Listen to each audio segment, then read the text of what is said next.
What we're trying to do with Multilateral Accountability Associates is get people focused on what the new multilateralism is all about. Multipolarity is paralyzing. It's collapsing our normative architecture. And the fact that we're having the Iran war at the moment certainly isn't helping all of that. And we see in the current crises you mentioned earlier, the variety of things on the horizon. The United Nations is not front and center. The original members were brought in because if left to their own devices, any one of them could have wreaked havoc on the global scene. So you want to keep your enemies close, your friends close, and your enemies closer. And what the Security Council does, it keeps enemies closer. Where do you see these countries, these middle powers, playing a bigger role in multilateralism? I'll take that to start. Let's not forget the newest entry to the middle power kingdom, Canada.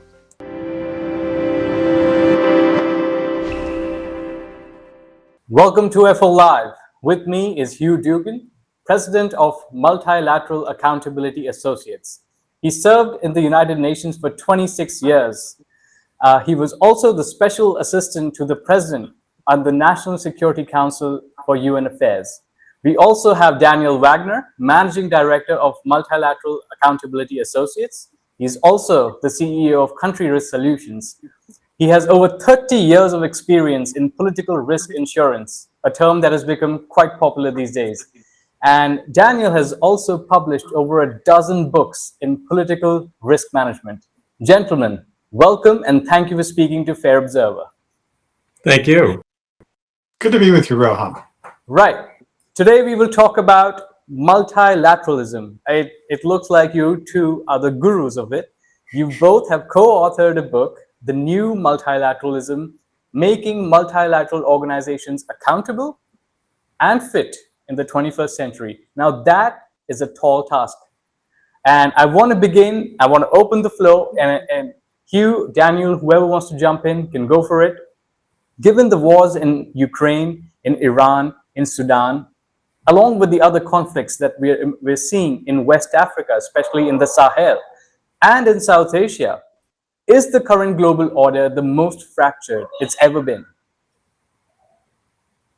It's always tempting to imagine that our current circumstances are the worst that's ever been, because it's true, in our experience, maybe they were. There have been serious challenges to the global order going into the medieval and earlier than when you think about geological and other global events. In terms of the rapidity of crises and the news flow, which is much greater now than ever before, and the ability of each of us to become a commentator and a consumer of a remarkable number of outlets and topics and issues, yes, it does feel a burden more than ever before to track, follow, and to make sense of the many things that go on in the world. But I wouldn't want to say it's the worst ever.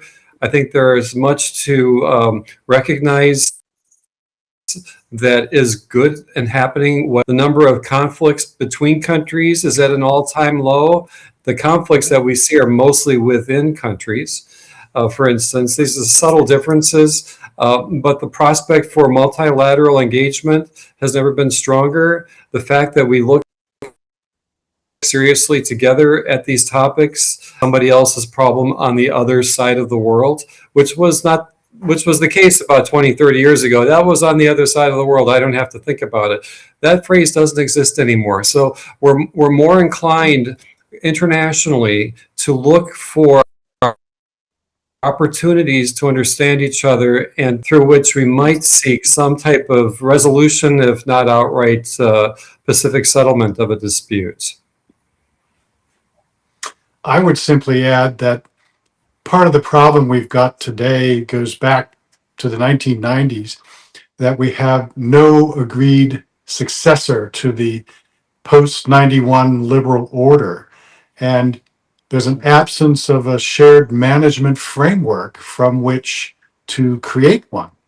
We've got this transition from bipolarity to multipolarity to a G0 world.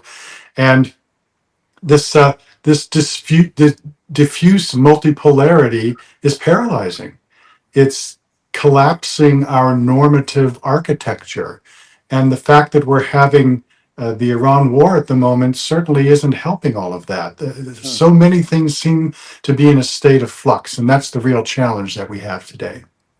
Right. So what is the solution that you both have come up with? What is this new multilateralism that you're talking about? And how is it different from what we already have today? Well, multilateralism we come to think of as strictly the purview of governments. Intergovernmental setting. The UN has 3 regimes around the world. Civil society is not at that table. Backbenchers and academics and students and the voting public aren't at that table. So we've relinquished, so to speak, our idea of multilateralism to our elected regimes. That is the old multilateralism. I think what we've seen evolve, certainly in the last 30 years, is more of a people-to-people world, thanks to social media in particular. And therefore, why we have multipolarity in the world with the key governments and regimes asserting themselves. Now I think those way to shorter nodes. There are multinodal world in which we have flockings of individuals, flockings of civil society actors congealing around issues as they happen. It's almost a virtual matter. So what we have, so to speak, a new multi refers to the fact that it's not just the laterals anymore, it's the nodes. And these nodes are sometimes temporary, they're issue-oriented, they are virtual, they exist as the needs arise and until the need is satisfied. And I think that's the new multilateralism, making space in the current order of things, the UN type of order of things, to accommodate the views of many new actors or actors who were never heard before. And some of them are new. We have a whole flock of billionaires in the world suddenly, and each one of them seems to have answers to the problems that bedevil society and the means to experiment to some extent on how to improve the world. And to some views, several of these enterprises, let's say Apple, for instance, much larger economic footprint than many countries in the world. This organization, as a corporation of its own, has an annual GDP that exceeds that of 2/3 of its own member states.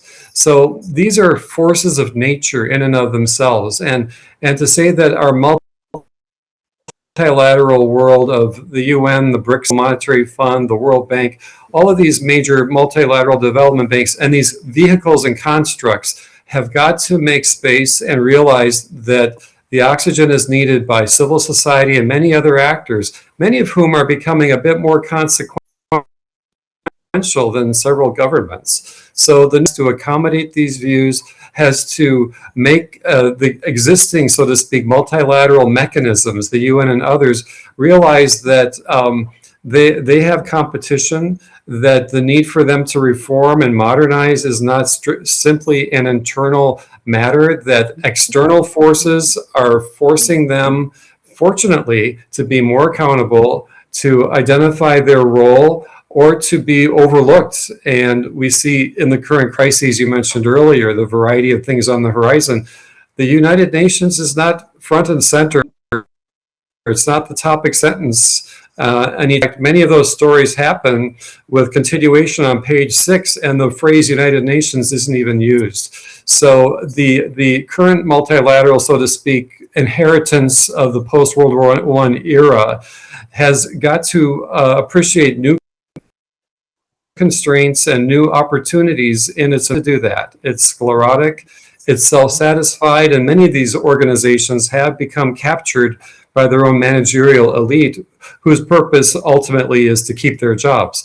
So we're trying to identify through multilateral accountability associates the new forces of nature knowledge and must be factored in to the workings of the standing multilateral organizations if they are to be relevant, if they are to be viable, and make any difference in the world going forward. So these new constraints, these new disciplining orders it used to be that the United States would withhold its dues to the UN, and that was about as steep a disciplinary tactic as existed. And over the years, that's happened a few times. It's really never worked well. So the need is to create consequences for poor performance, straying from their core missions. We need to create consequences of a good nature when the multilateral organizations are modernizing and adapting and proving their worth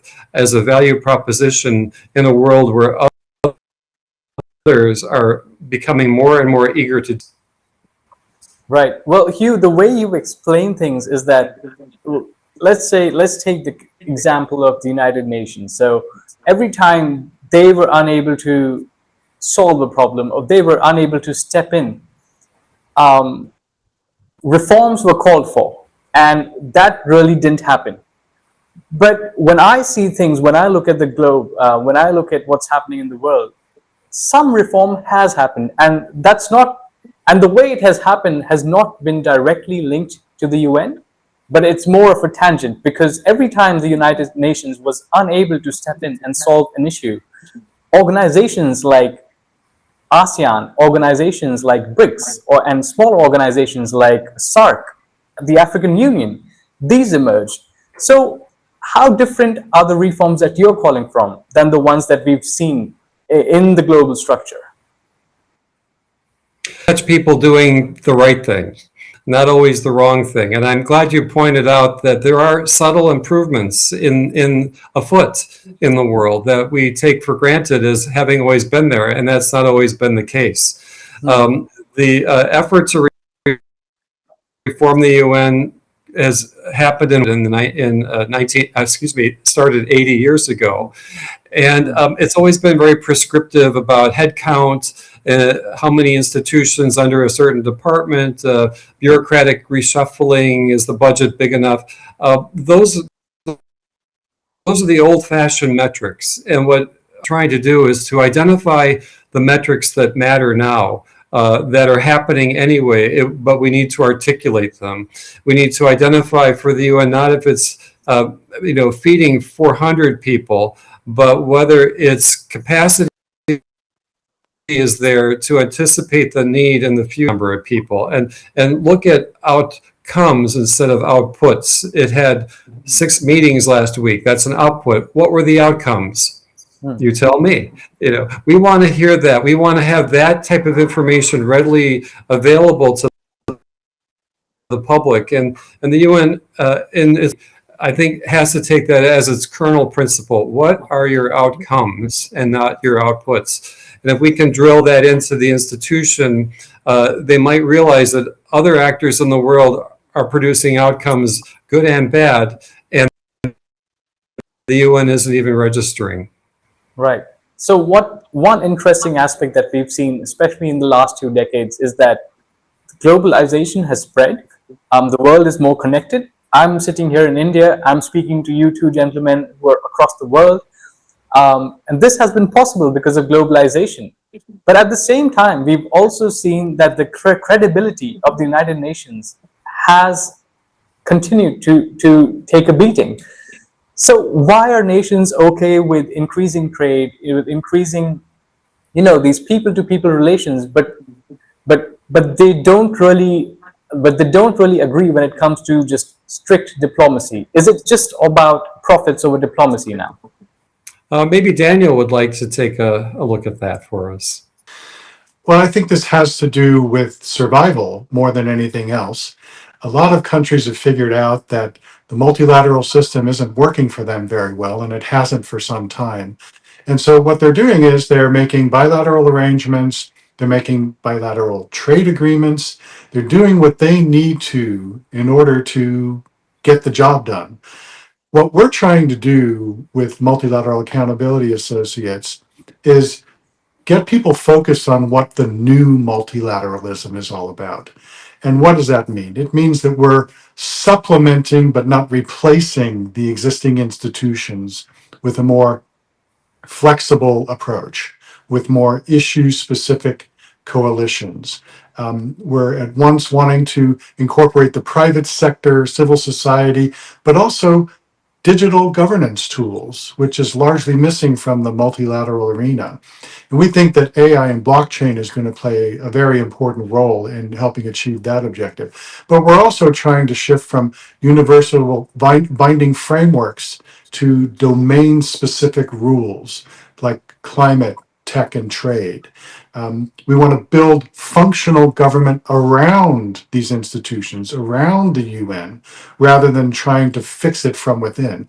We know that the idea of wholesale change within multilateral institutions is in some respects a lost cause, because these behemoths, these Goliaths, they're not really akin to wholesale change. But what we can do is try to enact meaningful change from within, and also use external sources from outside, NGOs, for example, to try to adopt meaningful change. But nothing much is going to happen until we get the governments that really support and form the core of these organizations to create a critical mass to demand more substantial reform. Right, Daniel, I'm really glad that's how you ended it, because I was going to lead into that. When I look at other multilateral organizations, especially a grouping like the Quad, which has the United States, it's got India, it's got Japan, it's got Australia. You've got BRICS, Brazil, Russia, India, China, South Africa. Now there's BRICS Plus. You've got other countries, including Iran, including Ethiopia. Then you've got the Squad. It's like a Quad, but now with the Philippines and South Korea. And Daniel, as you rightfully said, that you can have track to diplomacy, you can have non-profit organizations discussing, academics discussing, but ultimately the governments have to take charge. They have to hold the bull by the horns. My question to you is, when you have such organizations like the Quad, like the BRICS, where there is power imparity, you have Russia, China, India, and South Africa in the same group. You've got United States, Japan, Australia, and India, an emerging power, in the same group. How do you make sure that the global powers like the United States, like Russia and China, they don't run their agenda in these multilateral groupings? How does one ensure that the stronger power doesn't always have its say? Yeah, this is really one of the ultimate challenges of trying to reform the existing multilateral situation. The problem is that those large, important, powerful countries are not going to be stop being powerful and large. Right. And they're not going to want to stop flexing their muscles. The problem that we have is that there's really no disincentive for them not to flex their muscles. They've been able to do it for 80 years very successfully. They're reinforcing their own status within these organizations by virtue of their positions and by virtue of their voting powers. So I'm not sure if the answer is to somehow modify the voting powers in some respect, but we know that, for instance, on the UN Security Council, the idea of having these 5 permanent members, which are holdovers from the victors of World War II, I mean, that just doesn't work anymore. And there are so many very important countries, very populous countries like India, that don't have a seat at the table. It's just ridiculous. So there will come a critical mass at some point in time where I think the pressure to change the ancien regime will become overwhelming. What exactly will spur that to happen? I don't think anybody can say. When might it happen? Nobody knows. But the idea that it needs to happen cannot be denied. Right. I'm really interested on bringing in the UNSC here, the United Nations Security Council. For India, it's been a sticking point, because India says that we're the largest democracy in the world. We're the most populous country in the world. We do deserve to be in the UNSC. There are only 5 countries till now, as you rightfully pointed out. Hugh, you've been in the United Nations for years. Why isn't there any reform about this? Why aren't countries like India, Germany, Brazil being let into the UNSC? Who is doing the safeguarding here? Well, this is where I sometimes part from companies' views on the Security Council that works and that it works well. The original members were brought in because if left to their own devices, any one of them could have wreaked havoc on the global scene. So you want to keep your enemies close, your friends close, and your enemies closer. And what the Security Council does, it keeps enemies closer. They must attend those meetings together. If one of them doesn't attend, the other four will take action that will not be in the interests of the missing party. And this has happened in history where the Russians decided they could just embargo or boycott the point. The US and others instituted police action in Korea, and the Korean War took effect, and the Russians have not missed a meeting since. So the Security Council, to my mind, works for its purpose, the Security Council. I understand India's ambitions and many other larger countries in the world. Perhaps what we need then is not a Security Council for them, maybe an economic council, or maybe a demographic council, or something else that really speaks to their prominence in the world in those sectors. But currently, as impressive as Japan is, and Brazil, if they went rogue on the world community, it could be contained. And if Russia went rogue, it couldn't. And if China or the US, and probably the French and the British together, they each still pose an existential risk to world peace because they do usually to act in ways that would disrupt global security unlike any other country. So my view of the Security Council is that it works best when there's a veto, because it keeps people at the table to argue the next day. How otherwise can you get sovereign equals who are headstrong, agreeing to sit down every day of the year for 6 hours or more with a very dry agenda and remain engaged on world affairs? You can't buy that if you wanted it. There has to be the incentive, and I think the current structure provides that. Now, does it exclude the others? Yes and no. There are a Security Council, each of whom represents a region of the world. So those chairs rotate regionally. And my view of reform there, it hasn't happened in 20, 30, 40 years, and it's not likely to happen.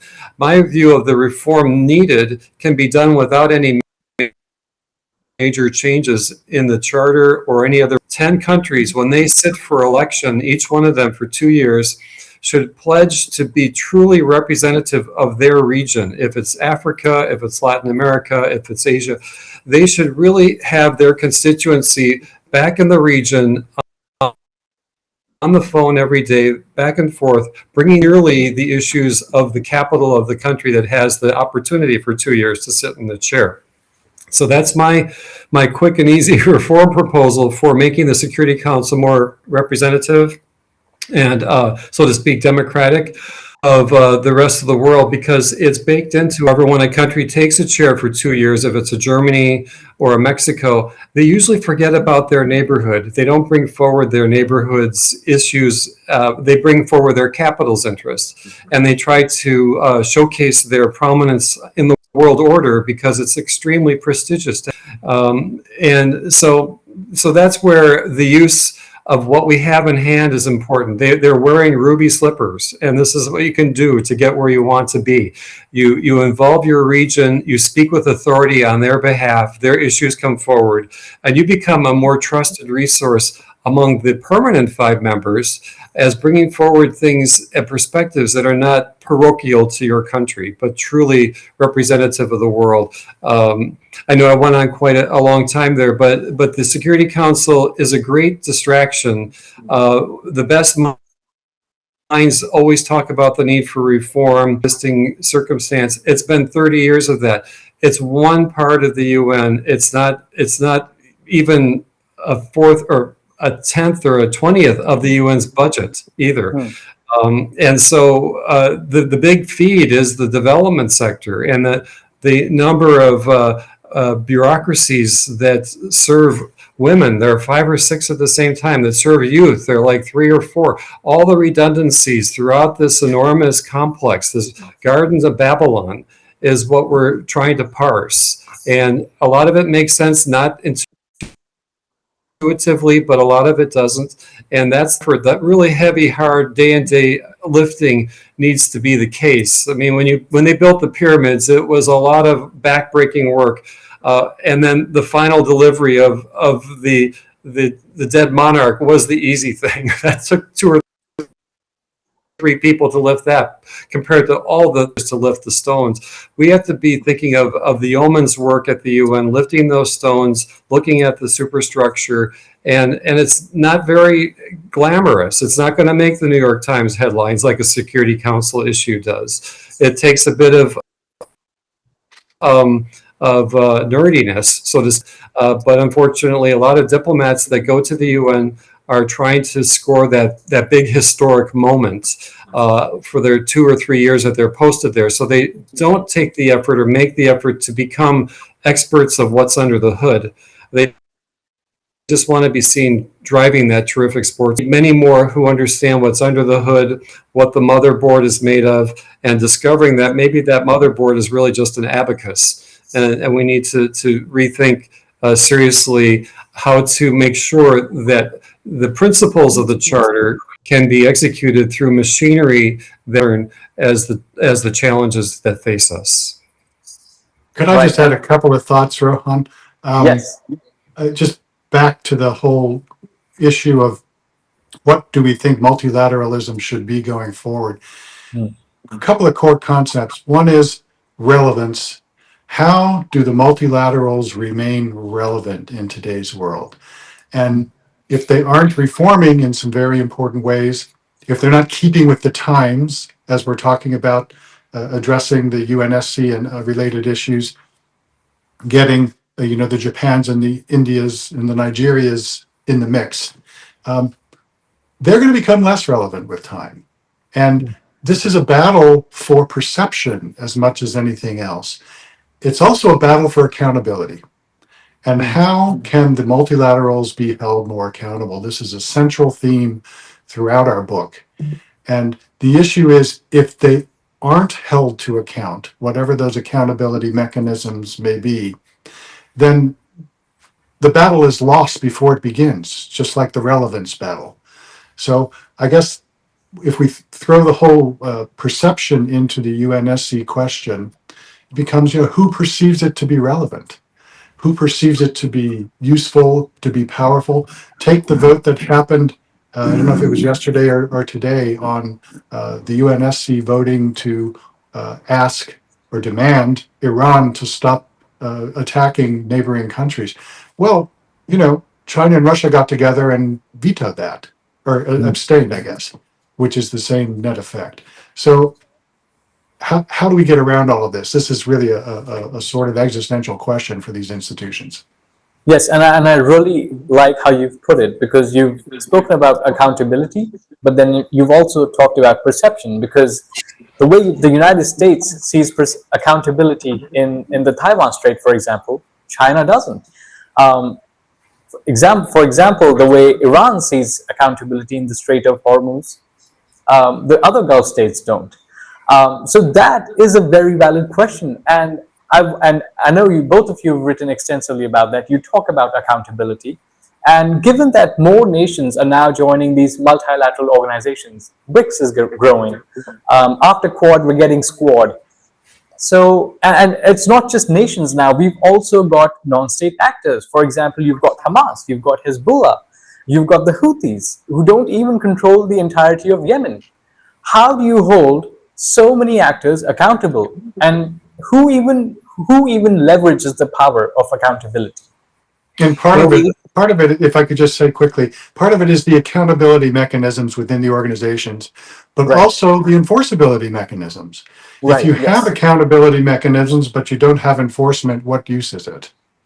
So I think a look at some of the founding documents and the charters, et cetera, and getting them to be updated, to be in the 21st century and more relevant for today, that's one way to look at it. Please go ahead, Hugh. I was going to say that the good news is that we're talking about the UN. Our expectations of it are high. Every school child who learns about the UN, that's where people from all over the world come together they sit in the room and they try to help feed. That captures our imagination at a very young age, and it stays with us. And that's part of the psychology, that we bring such great expectations to the UN's doorstep. They're outsized, and the place is simply not capable of meeting those. It's a supply and demand problem in economics too. I mean, there'll always be more demand than supply. So a great deal of diplomacy has to be managing expectations and identifying what is possible, what is the core mission, what is idealistic and aspirational beyond practicable. Not making excuses for UN's underperformance here, but just to state that's the nature of the world. And another natural law, so to speak, is that in a world of sovereign equals, there is no supranational authority or enforcement mechanism. It's what they bring upon each other through peer pressure, through accountability to agreements that they've made. As long as they still serve the sovereign, they'll be honored. If they don't serve it, they won't. So this is a riddle of human nature. How do we tame, so to speak, sovereign equals without having enforcement authority? Because who would be the one enforcing the supranational enforcement? There would have to be somebody from outer space, I suppose. So we try to identify constraints on sovereign behavior, and those constraints are obvious in the fact that there is more than one sovereign equal on the world. We have a world of 193 sovereign equal states, and their willingness to, so to speak, recognize that their kingdoms each have boundaries and that they bump up against each other, and that for their mutual convenience, let's just try to live together and make it work. That is the type of enforcement that we have. We need to identify means whereby we can hold each other accountable for the agreements that we do make on each other, for the, so to speak, impose upon ourselves for the benefit of our people and of our neighbors.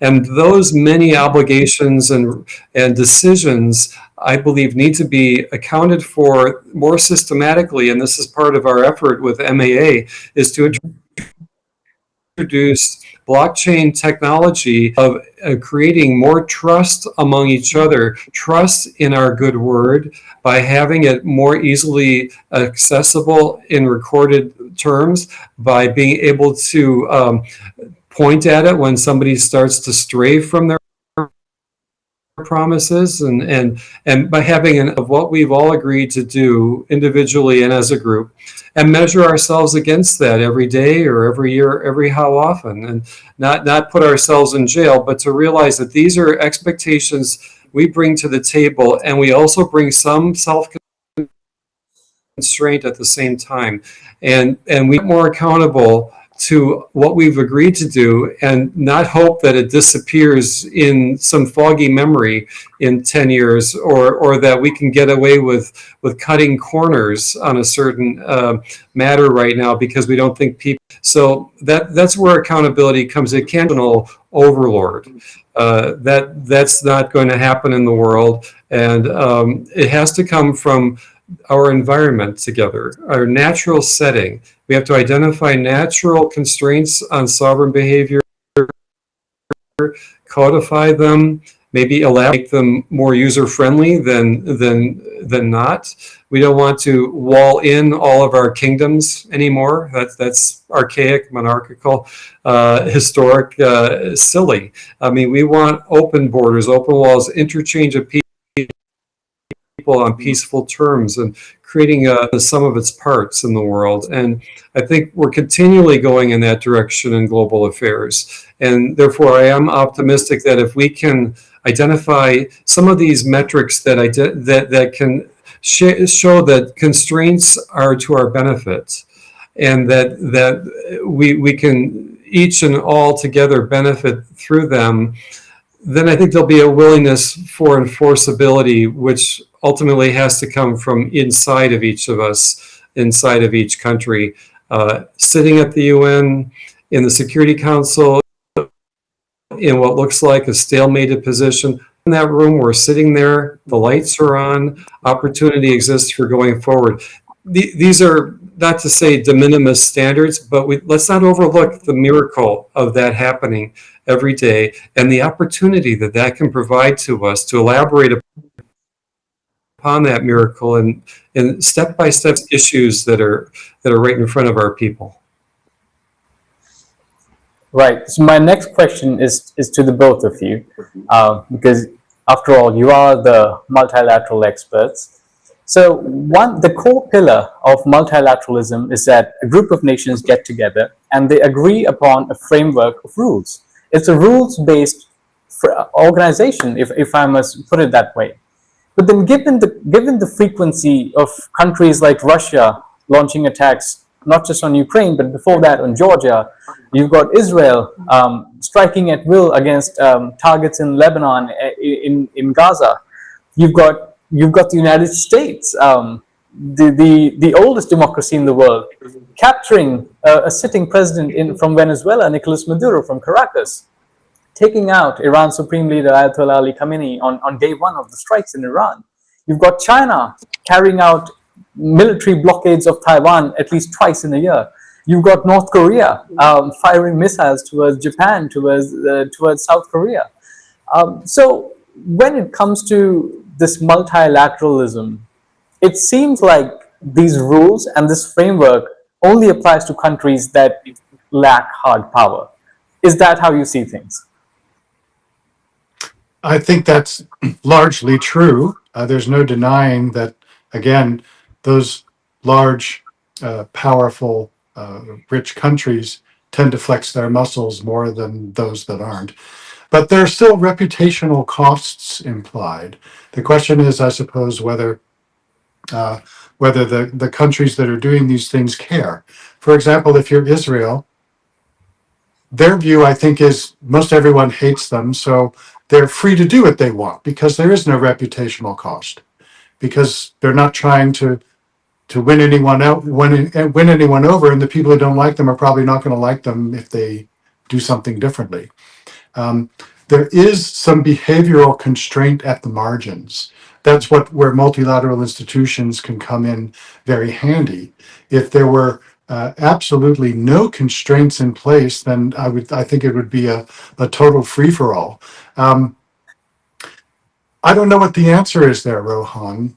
It's like this has been the nature of human nature, the nature of states since time immemorial. Hugh, what do you think? Well, we can talk about regulations, normative behavior.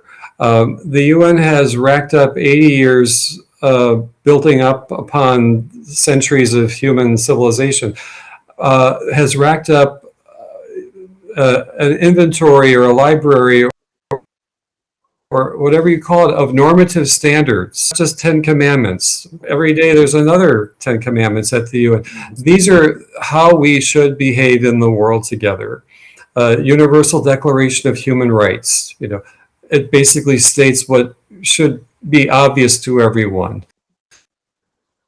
And then we've got calling for an end to the scourge of war. Who wants war?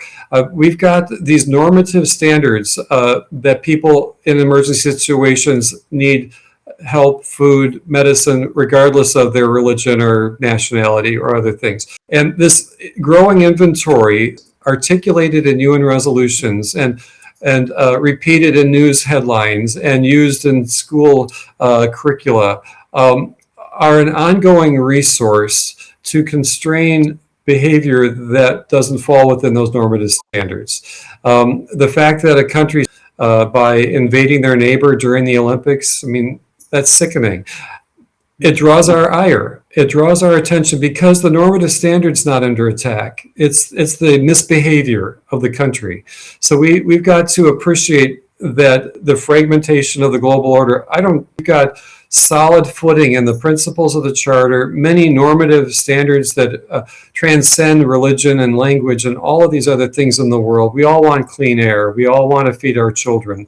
All of those things, they stand as strong as ever and maybe stronger when someone violates them. When it looks as though there's a transgression in the world, we are first and foremost through every editorial page bemoaning that situation, but we're not surrendering the normative standards. And I think if the UN went out of business tomorrow, just having inventoried what it's done so far in feeding the poor, educating girls, just dozens and dozens coming forward every year at the UN General Assembly in the form of 500-600 resolutions. That is human capital. That is normative capital, which we hold and need to recognize away when someone breaks one or two of them. In fact, that brings them to the forefront as a reminder. This is how it should be done. So I bemoan the fact when there are transgressions and so to speak violations or inappropriate behavior that basic human normative standards, like the next person, nobody wants to see that. But those transgressions can also strengthen our resolve and remind us what should be happening and guide us in our criticism and try to right the ship that seems to have gone wrong for the time being, but not to surrender all of the work that has been accomplished across the world in creating these normative standards that make the world go round, that let us talk with you in India. I'm in the Bermuda today. Daniel's on the West Coast. This is unheard of in human history, that we can interact without intermediaries. I don't need a passport even to talk to you, much less government permission. And we can put it out there, archive, send it to wherever we want if they wish or not. And these are just remarkable breakthroughs. And the normative standards as to how these things happen are reinforced every time we do it. Every time I mail a letter overseas, every time I have an ATM deposit in one country that shows up somewhere else. I mean, this is remarkable, and these are what we seek. We seek more of it. And when there's a transgression, it gets us all the more anxious and nervous. But let's not all of a sudden capitulate to the fragmentation of the world order or the breakup of multilateralism. Those are overstatements.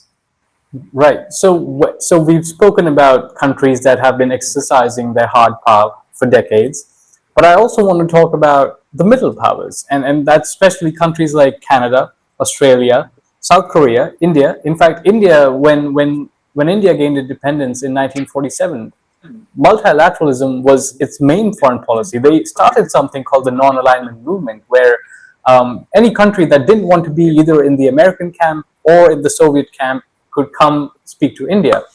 Now, when you look at these middle powers, which have grown significantly larger in terms of their economy, in terms of their military, and in terms of their overall diplomatic footprint, where do you see these countries, these middle powers, playing a bigger role in multilateralism? I'll take that to start. Let's not forget the newest entry to the middle power kingdom, Canada. Right. Yes. And I think everybody's been very impressed with Prime Minister Carney's performance. The middle powers, as I see them, are absolutely indispensable to the system's functioning, but that's not a substitute for great power buy-in, of course. Multilateralism has limits. Domestic pressures and national interests, they override when the stakes are high. The question in my mind is, can they serve as genuine bridge builders, coalition organizers, and norm advocates going forward with gusto? I would think that the non-aligned movement would be more powerful than ever today, given what's going on. And increasingly, the middle powers and the rest of the world, they're all being forced to choose between two camps, the Chinese camp, the American camp. And a lot of them don't want to choose either one. They want to maybe have a foot in both camps, or they maybe want an alternative route. Those are alternative routes. They now exist, of course, because of the diffuse nature of power today. I see the middle powers as becoming even more powerful going forward. They are catalysts if they so choose. Usually they're issue-oriented or they're focused on a regional matter. That's those like New Zealand who really don't know that they're a small country. they're, of course, a smaller country. They act like a big country. They produce materials meant for international consumption. So the term middle powers is almost a little funny too. In fact, the tiny powers, I mean, to my mind, each tiny power is a sovereign equal as well. And so so to speak, most powerful countries in the world want to vindicate their legitimacy by showing that they've recruited, are in the same camp as a healthy number of middle powers and tiny powers. And the reason that the U.S. doesn't simply drive a truck through the UN whenever it wants something is that it wants a legitimate outcome, a UN outcome that can stand the criticisms of editorial boards as being something more than a U.S. mouthpiece. And so the major powers need, so to speak, the UN to develop legitimacy around what they would like to see in the world by merits of having the middle and smaller powers and agree with them and promote that outcome. So I believe middle powers and the small ones have a great deal to gain from multilateralism. When you look at the U.S., we have the National Football League, National Basketball Association. We've got a variety of wonderful sporting events and tournaments. If you're a small country, you've got the Olympics, and that's what you have, and that's where you prove yourself on the world stage and in yourself. And even middle-sized countries, they've got the World Cup. And not much more at home. So that's what the UN is to them. It's their stage, their platform. We've got our many platforms, and we could kind of pretend the Olympics don't have to exist. They can't even pretend that they don't exist. So their stock and trade is to have a mighty multilateral platform for their soapbox, viability as competitors in the world for fielding a small team, but that might just take gold in the world. So there is a greater incentive in the middle powers, not just as a check on the great powers, but an incentive in the middle powers to have a vibrant multilateral of who they are. Ultimately, they can live in a world of comparative advantage, bring what they bring best to the table, not feel like they have to bring everything to the table every time, and then collaborate with others and have a marketplace, so to speak, where people bring their best, they focus on that best, and they depend on the others to do the same, so we can all benefit in the end. That's where the middle and the small powers, I think, feel the urgency for a stronger, more vibrant multilateralism than do the major powers. Brilliant.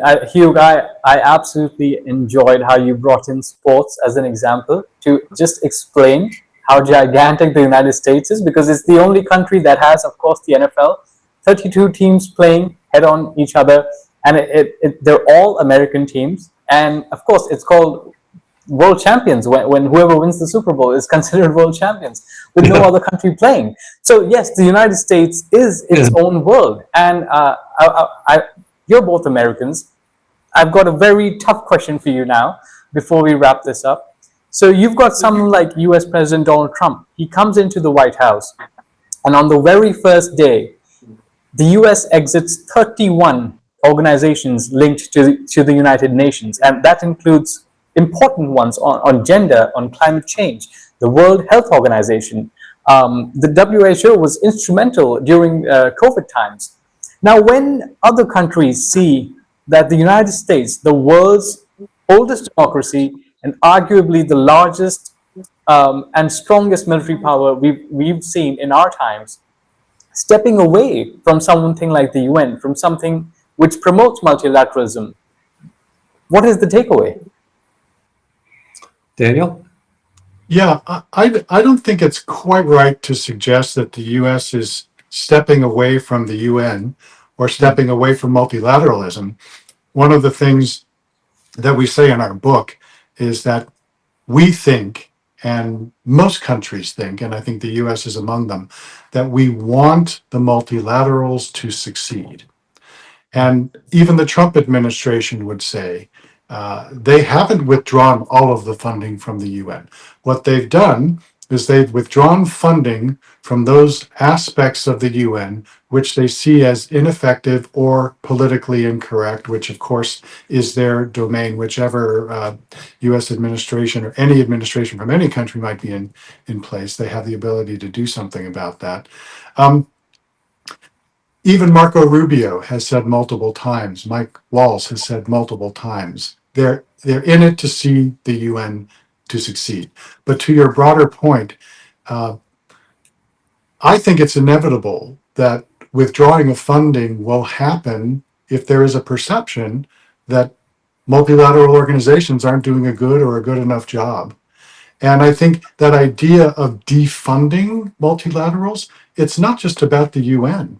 It's about applying some pressure to the multilaterals to reform and to embrace radical organizational change. So I go back to my earlier point. If that doesn't happen, the change will not happen.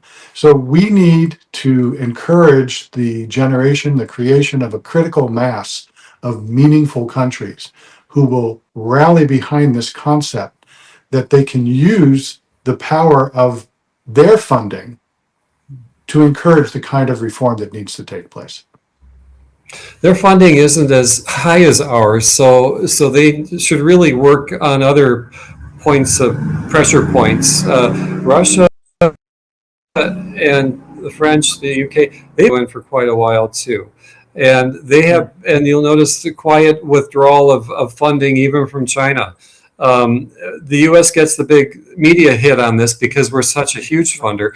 Much of our withholding has come from our voluntary contributions. And we also billed for to pay for the UN overhead. But much of our funding has been withdrawn from voluntary because, as Daniel said, if we're not seeing value for money, we need to assess it. I guess a quick way to try to put your question in context is to think of Donald Trump as a major New York City real. Imagine that. And he comes into a huge condominium and he's just bought this failed property, or it's failing. He wants to evict the tenants that have been paying. He wants to get rid of the commercial space downstairs that's underperforming. He wants to stop the leaks that are losing water. He wants the electricity that's about to short out. There's a lot of overdue deferred maintenance, let's call it, at the UN. Whether leaving the 31, so to speak, on first day is just the start of that is another question. I'd like to see a bit more. And actually leave 31. That's kind of an easy way to describe what he did the first day. I won't try to split hairs about what was happening on that first day. Just to say that the new owner came in and he said, I bought this thing to get value out of it. There's potential. He's used that phrase many times. The UN has great potential.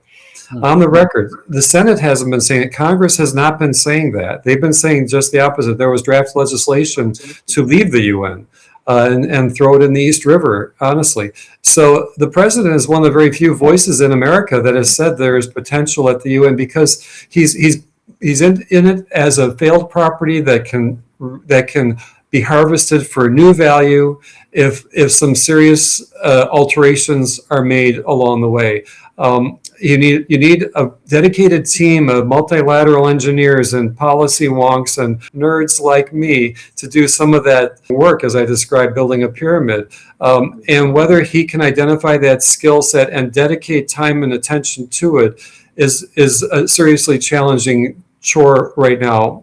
It always has been in Washington. So we need to bring our mindset to work. That's why we developed Multilateral, a third party, not government, not an NGO, willing to be, so to speak, a Wall Street desk over investments that are either failing or succeeding. Do we want to buy more? Do we want to hold? Or do we want to sell? And we're trying to develop the metrics that apply when it comes to multilateral organizations, which are not for profit. They don't have stock on the market. We can't price them through debt instruments. We have to think of new metrics to see, okay, are we getting value or not? And that's one of our big chores from MAA, is to develop those so that a decision to fund or defund isn't seen as politically motivated on any given day of the year, or that somebody has a personality fit. They don't like a certain topic, therefore we're going to defund it. The public's taxes need to be allocated on sounder criteria, and they've never been when it comes to multilateral organizations. It's always been a function of political will, of the season, nostalgia, whatever you say. So we're trying to provide some metrics that demonstrate where can that dollar be spent wisely, and that's where we need to put it. And this speaks to lowering our expectations over an organization that is like a commission, and the poor thing is just crunching under the weight of all of those ornaments. Right, and I think every taxpayer everywhere in the world would agree that they would like more accountability from these organizations like the United Nations, and hopefully they will reach out to people like you and seek guidance. So thank you very much, Hugh and Daniel. It was a pleasure speaking to both of you, and I urge our viewers to check out their work, to check out their book, and write to us if you have questions for them, if you'd like a part 2 and a part 3. But for now, thank you so much. Thanks, you. Rohan. Join the conversation at Fair Observer and subscribe to our YouTube channel.